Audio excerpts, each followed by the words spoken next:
이 시간에 올라오신 우리 성도님들 위해 하나님의 한량없는 은혜가 내리시기를 바랍니다. 일제시대의 선 동료입니다. 나의 살던 고향은 꽃피는 산골, 그 속에서 놀던 때가 그립습니다라는 동료입니다. 오랫동안 초등학교 시절에 불려졌던 것입니다. 아마 모르는 사람이 없을 정도일 것입니다. 그러나 우리나라의 산업화로 도시화가 급속히 형성되면서 고향을 떠났던 사람들이 이제 성인이 되어서 고향을 다시 그리워하게 되었습니다. 그러나 고향으로 돌아가는 경우는 대개가 보면 성공의 삶을 살았을 때 가능한 것입니다. 삶이 실패했다고 생각되면 정말 고향으로 돌아가기가 많이 꺼려질 것입니다. 우리나라 운동선수들 가운데 나름대로 해외에서 많은 금메달을 받은 사람, 특별히 성공적인 선수들이 귀국할 때 보면 궁중에 많은 인파가 몰리고 고향이나 모교를 방문하게 되면 환영하는 분위기가 그야말로 대단합니다. 이런 경우를 가리켜서 사자성어로 금이환향이라는 고사성어를 사용하고 있습니다. 금이니까 단어의 뜻은 금이니까 비단 옷을 입고 환향, 고향으로 돌아온다는 것입니다. 이 고사성어가 나온 배경은 다음과 같습니다. 육조시대입니다. 중국 육조시대 양나라의 유지린이라는 사람이 난군 태수로 승진을 했을 때 무제가 이렇게 격려를 했습니다. 그대의 모친은 연세가 많고 덕망도 높으니 그대에게 비단 옷을 입고 고향으로 돌아가게 해서 마음껏 효도를 할 수 있게 해주겠노라 하였습니다. 그 말과 비슷한 말이 의금지영이라는 말이 있습니다. 그리고 의금은 비단 옷을 입고 지영, 영은 영예입니다. 고향으로 돌아가는 영예란 뜻입니다.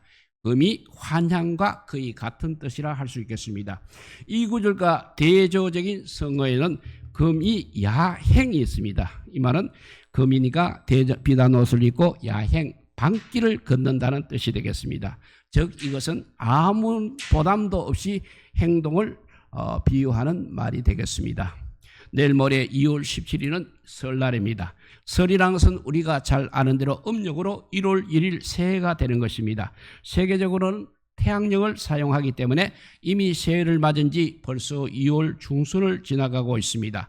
그렇지만 2월 17일이 음력으로는 1월 1일인 것입니다. 그래서 이날을 옛날부터 원단, 세수, 연수라고도 하며 일반적으로는 우리가 설이라고 부르고 있습니다. 설은 또 한자어로 신일이라고 이렇게 쓰기도 합니다. 이 일은 신이란 말은 근신하여 경거망독을 삼간다는 뜻입니다. 설날의 세시풍수는 매우 다양합니다.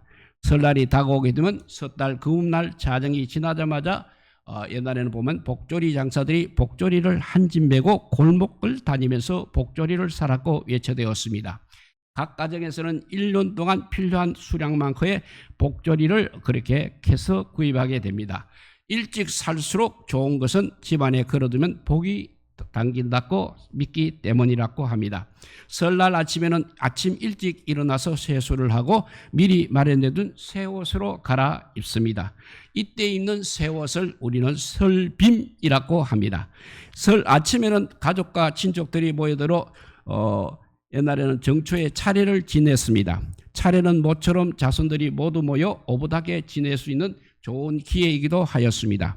차례가 끝나게 되면 이제 어른들께 순서에 따라서 세배를 올리게 됩니다. 떡국으로 마련한 새 찬을 먹습니다. 새 찬이 끝난 후에는 이제 차례상에서 물린 여러 명절 음식들을 나누어 먹는 음복이 마련됩니다. 또 아이들에게는 세뱃돈을 주며 덕담을 나누고 한 해의 복을 빌어줍니다. 이혼 및 친인척들을 찾아가서 세배를 드리는 일도 중요한 풍속 중의 하나입니다. 중류 이상의 가정에서는 부녀자들의 외출이 자유롭지 못하기 때문에 노예들, 문안비라 하는 노예 여자종을 성장시켜서 일가 친척에 보내어서 신년 문안을 그렇게 드리게 했습니다. 정초의 어른이나 친구를 만나게 되면 말로서 새 인사를 교환하는데 이것을 덕담이라고 합니다. 과세 안녕하셨습니까?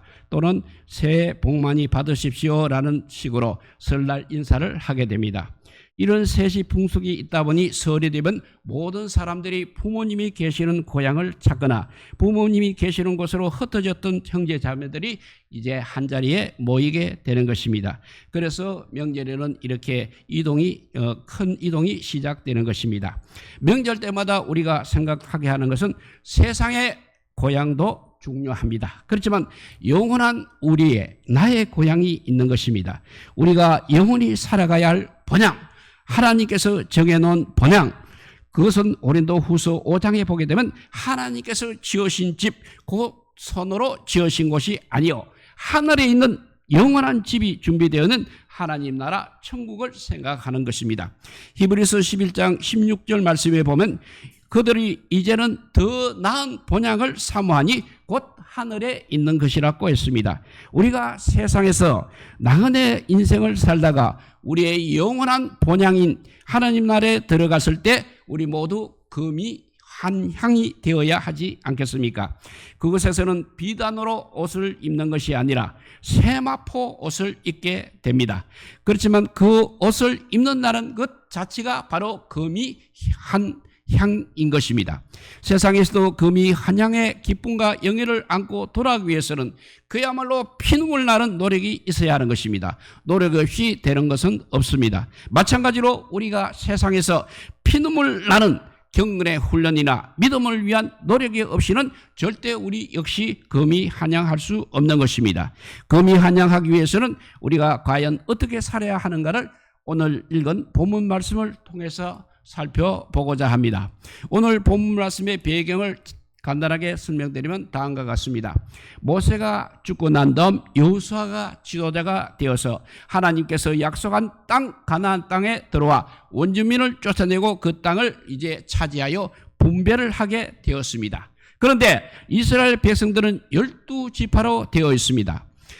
이들이 광야 생활을 거쳐서 가나안에 들어오기 전, 즉 요단강을 건너지기 전에 루벤 지파, 갓 지파 그리고 므낫세 반 지파가 요단강 동편에서 먼저 기업을 얻었습니다. 그래서 이들은 요단강을 건널 필요가 없었던 것입니다. 그런데 여호수아서 1장 10절 이하를 보게 되면 이런 내용이 기록되어 있습니다. 여호수아가 하나님께서 시키시는 대로 백성들의 관리들에게 명령하여 진중에 두루 다니며 그 백성에게 요단강을 건너갈 준비로 양식을 준비시켰습니다. 그 다음으로 조치를 취한 내용이 루벤 지파와 갓 지파와 므낫세 반 지파에게 명령하기를 이렇게 명령합니다. 처자와 가축, 그들의 처자가 가축은 모세가 너희에게 준 요단 이쪽 땅, 그러니까 동쪽 땅에 머물려니와 너희 모든 용사들은 무장을 하고 너희의 형제보다 앞서 건너가서 그들을 도와 여호와께서 너희를 안식하게 하신 것 같이 너희 형제도 안식하며 그들도 너희의 하나님 여호와께서 주시는 그 땅을 차지하기까지 하라. 그리고 너희는 너희 소유지 곧 여호와의 종 모세가 너희에게 준 요단 이쪽 동쪽 해돋는 곳으로 돌아와서 그것을 차지하라 하였습니다.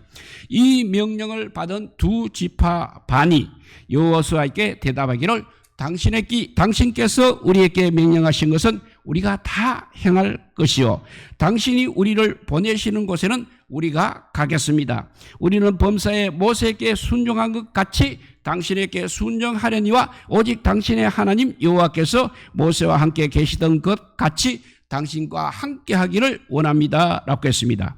이 내용의 말씀에서 보듯이 이스라엘 백성들이 여호수아의 통솔 아래 요단강을 건널 때 자신은 동편에 머물기 때문에 그것에 남깨닫고 하지 않았던 것입니다. 여호수아의 명령에 순종하였습니다. 이때 요단강을 건넌 장병들이 무려 두 지파 반에 4만 명이 되었다고 합니다. 이들이 내려가서 끝까지 사명을 감당한 모습을 보게 되는 것입니다. 그래서 하나님의 도움을 통해서 여호수아가 이끄는 이스라엘 백성들이 가나안 땅을 완전히 점령하여 차지하게 되었습니다. 그때 여호수아가 이제 이들 두 지파 반 장정들에게 이제는 너희 가족들이 머물고 있는 요단강 동쪽으로 돌아가는 명령을 하면서 취한 여호수아의 명령의 내용이 오늘 본문인 것입니다. 이 내용을 보게 되면 완전한 고향은 아니라 할지라도 금이 환향과 같은 내용이라 할 수 있는 것입니다. 그렇다면 금이 환향한 르벤과 갓과 므낫세 반 지파들에게 우리가 배울 점이 무엇이 있습니까? 어떻게 하면 우리 인생들도 금이 환영하는 인생이 될 것인가를 오늘 말씀에서 배워서 우리 모두 이제 금이 환영하는 인생이 되시기를 바랍니다. 첫째입니다. 모세와 여호수아를 통해서 주신 하나님의 명령을 다 준행하였습니다. 사람은 누구나 편해지려고 하는 경향이 있습니다. 그리고 위험한 일은 하지 않으려고 하고 있습니다. 아무리 형제의 일이라 할지라도 위험한 일은 그렇게 쉽게 하려고 하지를 않습니다. 그런데 한번 생각해 보십시오. 지금 가나안에 들어가게 되면, 요단강을 건너서 가나안에 들어가려면 거기에 분명히 원주민이 있을 것입니다. 그런데 그들과 싸워야 하는 것입니다. 그러면 승리할 수도 있고 패배할 수도 있는 것입니다. 이런 위협을 무릅쓰고 간다는 것은 그야말로 놀라운 일인 것입니다. 그것도 자신들의 처자식들과 가축들은 다 이쪽 동쪽에 두고 떠나야 했습니다. 앞으로 몇 개월이 얼마나 소요될지도 모릅니다. 기한도 없고 승리의 보장도 없는 것입니다. 물론 하나님께서 보장은 하고 계시지만 이들의 마음에는 인간적인 생각을 하지 않을 수 없는 것입니다. 그래서 오늘 1, 2절을 보게 되면 그때 여호수아가 루벤 사람과 갓 사람과 므낫세 반 지파를 불러서 그들에게 이르되 여호와의 종 모세가 너희에게 명령한 것을 너희가 다 지키며 또 내가 명령한 모든 일에 너희가 내 말을 순종하여 했습니다. 사실 1장에서 보면 이스라엘 백성들이 여호수아가 무슨 말을 하더라도 다 순종하겠다고 말했습니다. 그리고 16절과 17절에 보면 그들이 여호수아에게 대답하여 이르되 당신이 우리에게 명령한 것은 우리가 다 행할 것이요 당신이 우리를 보내시는 곳에는 우리가 가리이다. 우리는 범사에 모세에게 순종한 것 같이 당신에게 순종하려니와 오직 당신의 하나님 여호와께서 모세와 함께 계시던 것 같이 당신과 함께 계시기를 원하나이다 라고 했습니다. 하나님 나라에서 가장 환영받을 만한 사람은 누구이겠습니까? 가장 칭찬받을 사람이 누구냐 하는 것입니다. 돈을 많이 번 사람은 아닐 것입니다. 우리 하나님은 이미 부자이십니다. 사회적 명성이 높은 사람도 아닙니다. 우리 하나님이 바로 권세자이십니다. 지식이 풍부한 사람도 아닙니다. 우리 하나님은 그야말로 전지전능하신 분이십니다. 그러면 누구이겠습니까? 하나님의 말씀을 순종하는 사람이 하나님 나라에서 가장 환영받을 사람인 것입니다. 그래서 하나님께서는 누누이 창세기 26장 1 누누이 그 말씀을 강조하셨습니다. 특별히 창세기 26장 1절 이하에 보게 되면 아브라함 때 흉년이 들었습니다. 이삭 때에도 흉년이 들었습니다. 이때 여호와께서 이삭에게 말씀하시기를 애굽으로 내려가지 말고 내가 너희에게 지시하는 땅에 거주하라. 이 땅에 거주하면 내가 너와 함께해서 너에게 복을 주고 내가 이 모든 땅을 너와 너의 자손에게 주리라. 그리고 내가 너의 아버지 아브라함에게 맹세한 것을 이루어 너의 자손을 하늘의 별과 같이 번성하게 하며 이 모든 땅을 너의 자손에게 주리니 너의 자손으로 말미암아 천하 만민이 복을 받으리라 하셨습니다.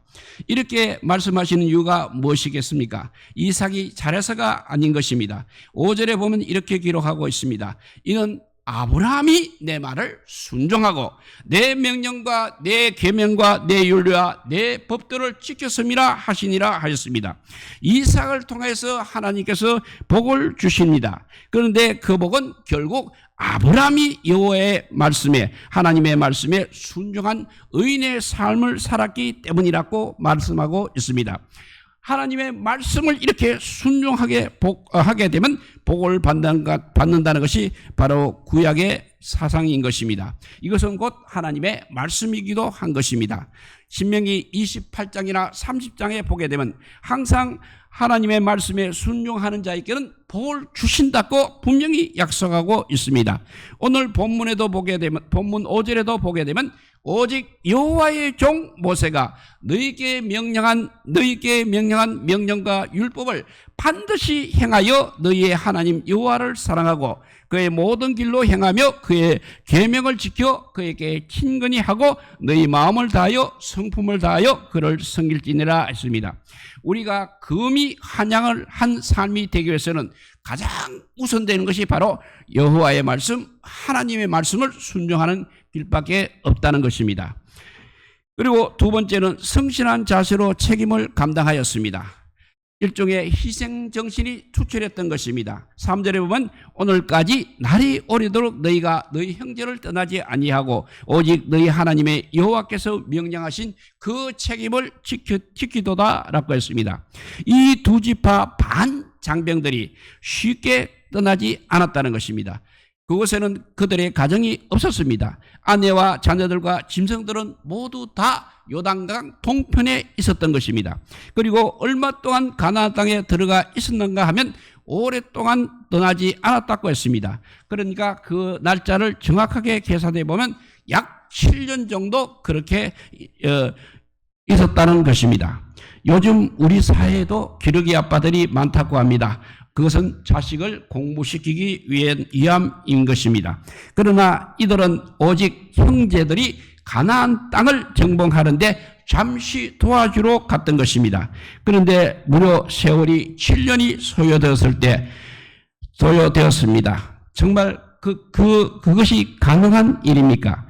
가능할 수도 있습니다만은 그러나 우리가 알아야 할 것이 있습니다.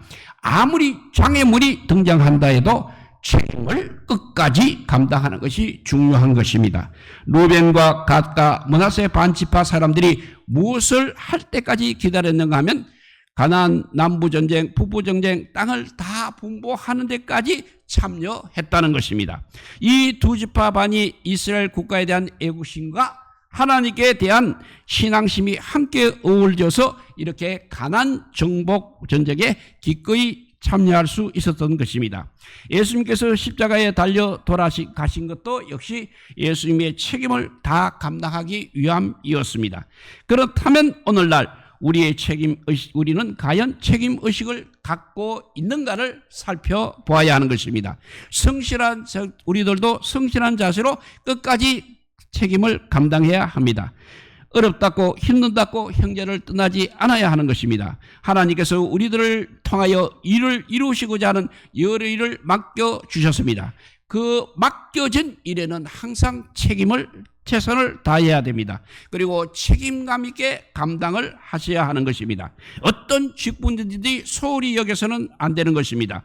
나에게 주어진 십자가도 역시 지고 가야 하는 것입니다. 그래야 우리가 금의 한양할 수 있는 것입니다. 이렇게 금이 한양할 수 있는 것은 첫째, 모세와 여호수아를 통하여 주신 하나님의 명령을 다 준행하였습니다. 두 번째는 성실한 자세로 책임을 감당하였습니다. 일종의 희생정신이 투철했다는 것입니다. 세 번째가 중요합니다. 받은 복을 함께 나누었다는 것입니다.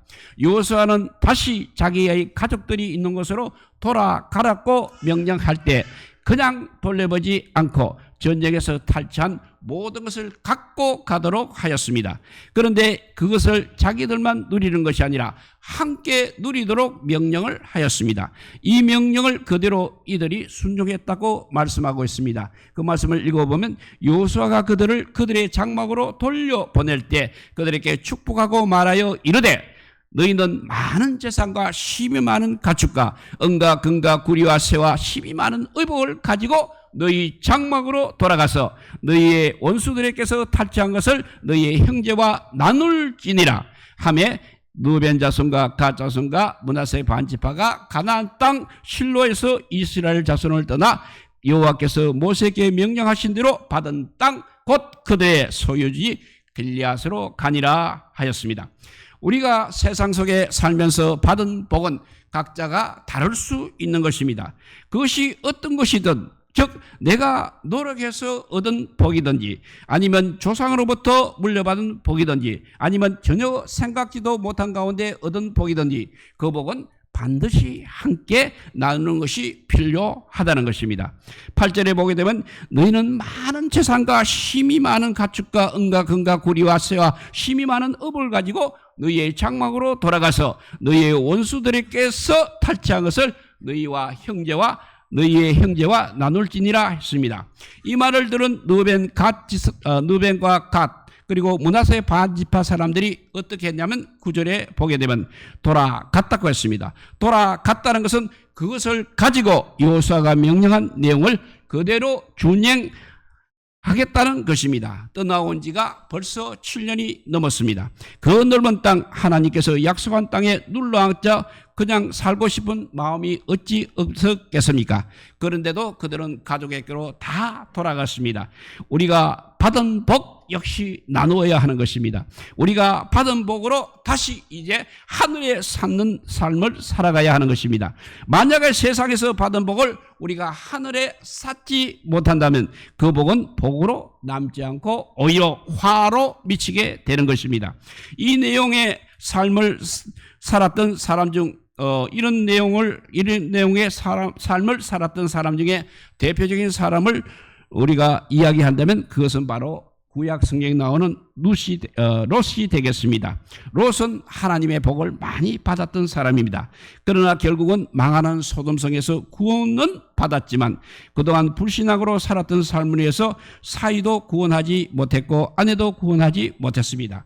나쁜 문화 속에 젖어있던 두 딸에 의해 이스라엘 민족을 괴롭히는 암몬과 모압 두 족속을 태종시키고 말았다는 것입니다.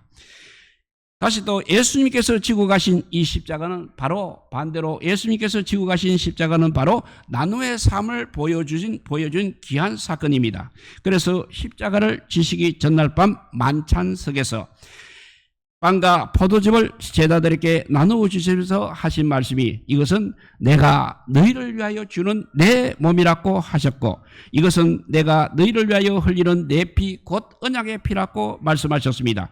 그래서 예수님은 자신의 생명을 내어 놓았습니다. 그로 말미암아 우리가 살게 되었던 것입니다. 우리가 영생을 받게 되었던 것입니다. 우리들이 받은 복 절대 혼자 누리지 마시고 이웃과 나누시기 바랍니다. 하나님 나라를 위해서 사용하시기 바랍니다. 그럴 때 우리는 장차 우리의 영원한 본향인 하나님 나라에 금이 환향할 수 있는 것입니다.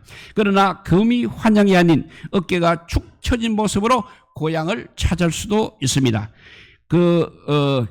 누가 그러냐면 예수님의 비유 중에 탕자가 바로 그런 모습이었습니다. 돈을 가지고 고향을 떠나갔다가 빈 털터리가 되어서 고향으로 돌아올 때 과연 어떤 모습이었습니까?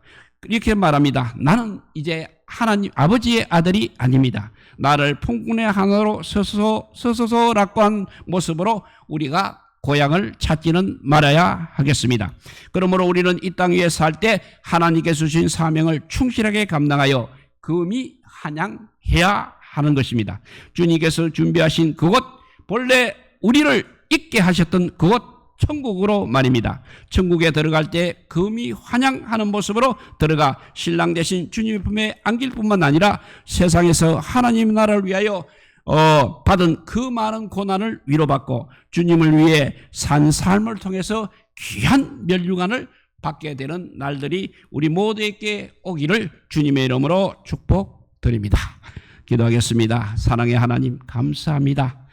다들 고향으로 돌아갑니다. 우리도 역시 주님께서 마련하신 영원한 하나님 나라 고향으로 돌아갈 사람입니다. 그런데 그냥 쉽게 돌아갈 수가 없습니다. 주님께서 주신 말씀을 끝까지 순종한 의인의 삶을 살아야 되고 이 땅에서도 많은 복을 받아서 많은 사람들께 복을 나누어야 하겠습니다. 그래서 그 받은 복을 또 하나님 나라에까지도 쌓아두는 저희들 되게 하여 주셔서 우리 모두 금이 환영하는 그날까지 이 땅에서 비록 힘들고 어렵지만 그래도 아버지요 주님을 섬기며 주의 말씀대로 순종하여서로서 마침내 승리하는 우리 모두가 되게 하여 주시기를 간절히 빌고 원하올 때 이 모든 말씀 아무 공도 없으나 우리 구주 예수 그리스도 이름으로 기도드리옵나이다. 아멘. 우리 찬송가